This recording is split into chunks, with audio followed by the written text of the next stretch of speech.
Ossington, the Hacker Podcast, the Dark Web Today podcast people, and like Mr. Hill and all that, they want you to wake up and like go on Twitter.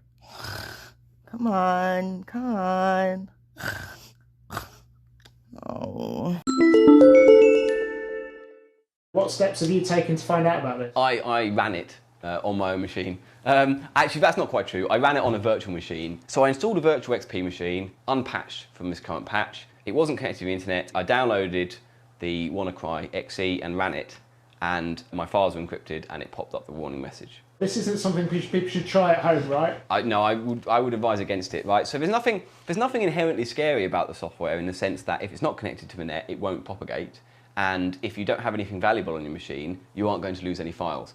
But on the other hand, I'm not running it here on a university network because I don't want to be the first person to introduce it to Nottingham. So, just on the off chance, right? So let's not open that door. So where do we start on this mess? What is it? Okay, first of all, what's it called? So I call it Wana Decrypt0r or Wanacrypt0r. Wanacry, Wanacrypt0r, Wana Decrypt0r 2. As far as I can tell, the source code has Wanacrypt0r in it. A lot of people shorten this to Wanacry. And there's this sort of WNCRY extension that it uses for its encrypted files, which kind of spells Wanacry. So yeah, okay. So I don't know. I'm calling it Wanacrypt0r, but I might just not mention it by name again because we all know what we're talking about. It's ransomware, right? So ransomware is any Trojan or worm or virus that, in essence, encrypts your files and then tries to charge you money to reverse that process. Without giving them too much credit, for obvious reasons, it's a fairly smart way of performing crime. Because if an antivirus is not immediately on the ball, then the damage is already done. And a lot of the time, you won't get the key back unless you pay. And so you have to then either restore from backup, which a lot of people don't have, or you have to accept that your files are gone, or you have to pay. And so it's no surprise that sort of the biggest stuff in the news recently in terms of attacks have been ransomware because of the immediate impact they have on standard users. There are lots and lots of other kinds of malware, banking fraud malware and keyloggers and things, and botnet code, which is also a really big problem, but perhaps sees less news because it doesn't attack the NHS. For those of you that don't live in England, you might not know a huge amount about the NHS. The National Health Service is our taxpayer-funded health service, right? So we all pay taxes, and then those taxes contribute to a health service, and we all get health care. Perhaps we all need to calm the rhetoric down slightly. The NHS itself is not under attack.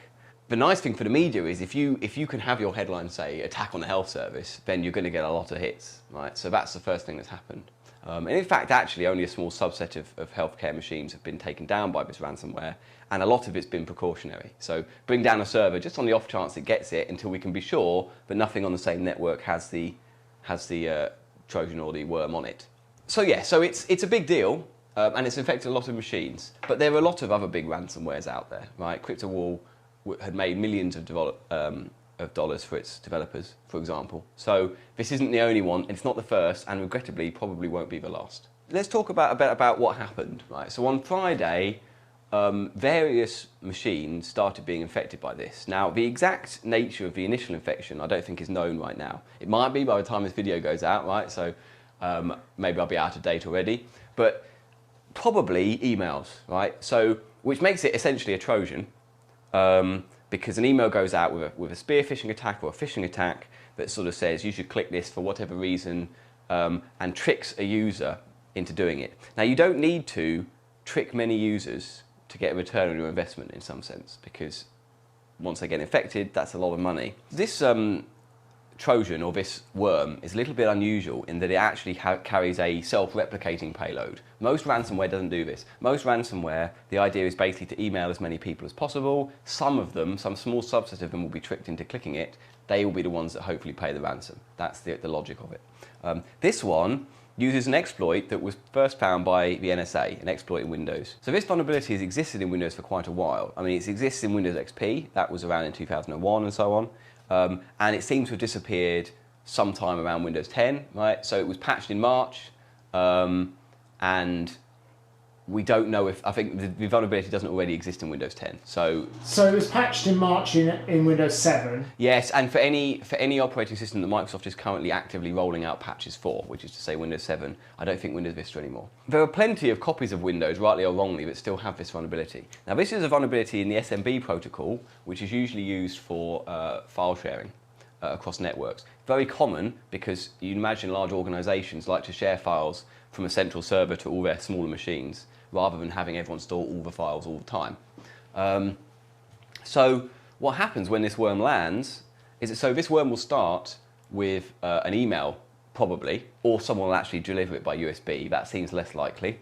But probably an email. You only need one person on a network to click on it, and they get the ransomware, and then it starts to sniff out on port 445 for other unpatched installations. So this is a directed exploit which will be able to run this same code on the target machine, and then they spread and so on. And that's why it spread so quickly, this vulnerability. It was discovered by the NSA quite a while ago, 5 or 6 years ago, we think. We don't know exactly because they don't tell us. And rather than tell Microsoft about this exploit, they decided to sit on it with the idea that they could then use it in their own exploits. So their exploit kit became Eternal Blue.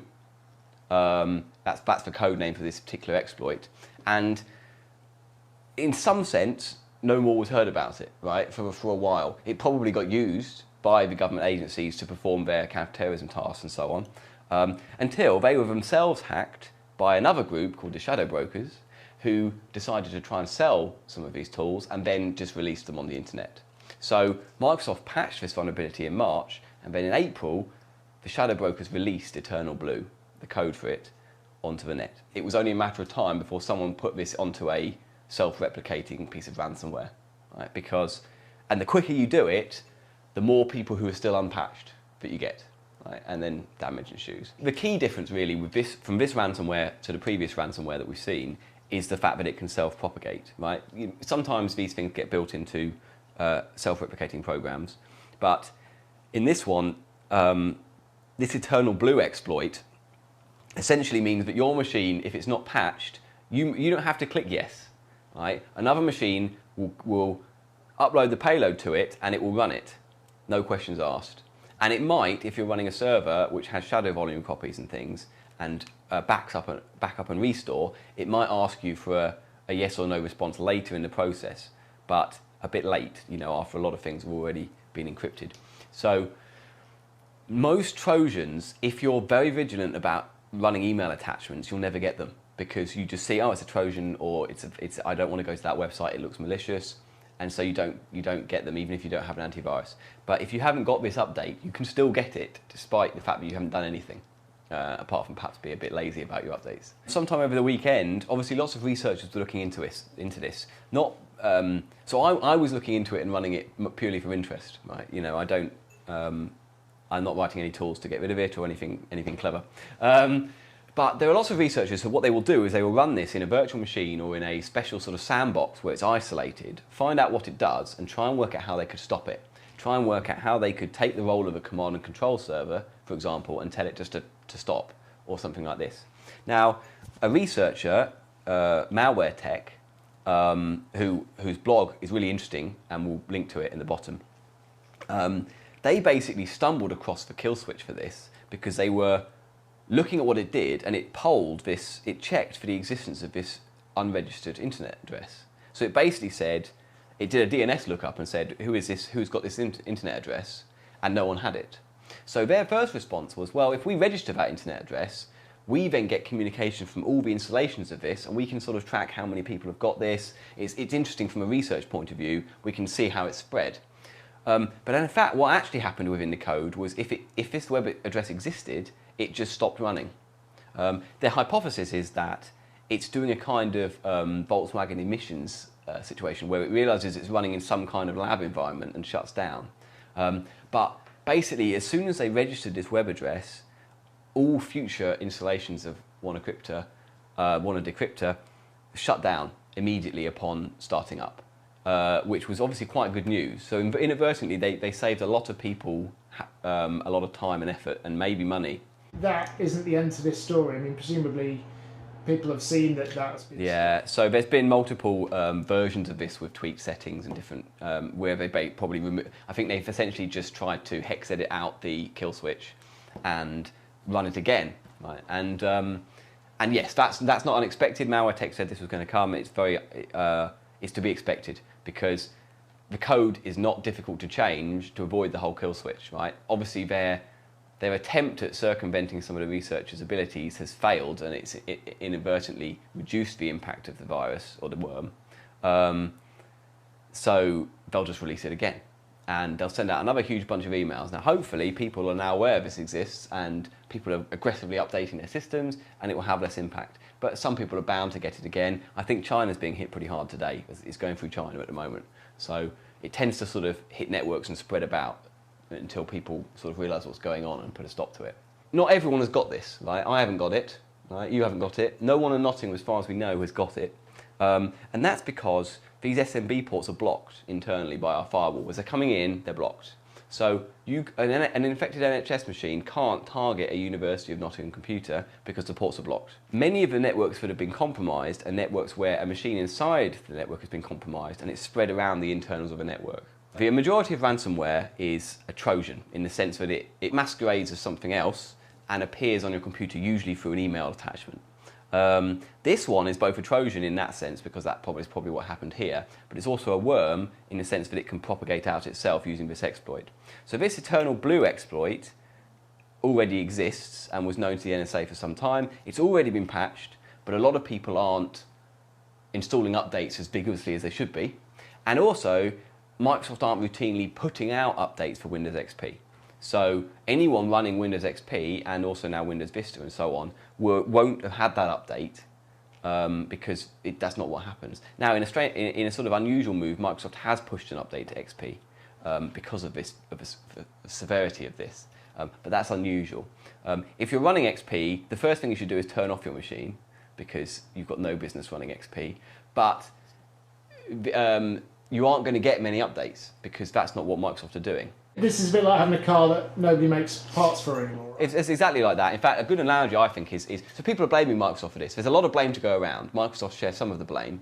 But in some ways, what's happened is we're all driving around in 1940s Fords, and then when we have an accident, we're complaining that the airbag didn't go off. Well, there isn't an airbag in the 1940s Ford, that's why, right? So unless you take it into the garage and have one installed, it's that kind of principle. So, yes, Microsoft wrote an operating system with this bug in. Right? All operating systems have bug-ins. All software has bugs in. They patched it quickly, and they found it. They patched it in March. It's not in Windows 10 anyway. And they've aggressively put out patches for legacy operating systems to try and combat it. So they've at least trying to take all the steps they can to solve this. The problem is that big organisations like the NHS have legacy software, let's say that's drivers for scanners and MRI machines and so on, that maybe they bought 10, 20 years ago, that are still running XP because the software isn't compatible with modern versions of Windows. That's a whole political issue that I don't know. I don't have all the answers for. So the CIA leaks a few months ago showed that the CIA also has a sort of, shall we say, a back catalogue of exploits that they keep a hold of. So the NSA and the CIA will disclose some problems they find, but if they find a bug, a normal security researcher will privately disclose it to the company for them to release a patch, and then will publicise it later. Partly for sort of media purposes and partly because then it encourages people to install the updates. The NSA and other government agencies don't operate this policy all the time because they view some of these exploits as useful for combating terrorism and other criminal activity. Now, that may or may not be the case, but what's happened in this case is they've allowed themselves to be hacked by another group who has had no ethical concerns in just releasing all of it. Right? So this actually goes neatly back to our end-to-end encryption talk, because I said that what you're doing with introducing a backdoor is introducing a very big point of failure. Well, that's exactly what's happened here, right? The NSA didn't tell anyone about this because they felt they could privately use it for the good of their country. And that may have been the case, but it's not the case anymore because someone's hacked them and released it.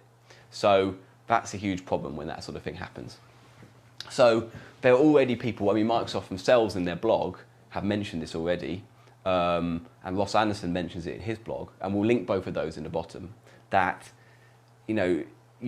they can't wipe their hands of this entirely. They can say, well, we're doing this to counter terrorism, but in some ways this is also their fault because it was their exploit that's been used. The headlines today are all saying it's a wake-up call. Well, really, people like Ross Anderson and other security experts have been saying this for years. Right? This isn't the first time we've noticed that old machines are vulnerable to attack. So yeah, maybe it's a wake-up call, but people need to be aggressively installing the latest operating systems and updating.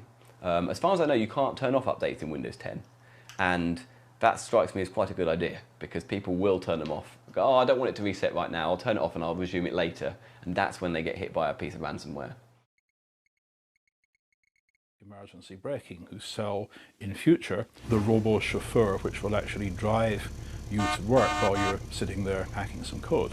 And so you've then got the technical problems and the business problems of how do you produce software upgrades which marry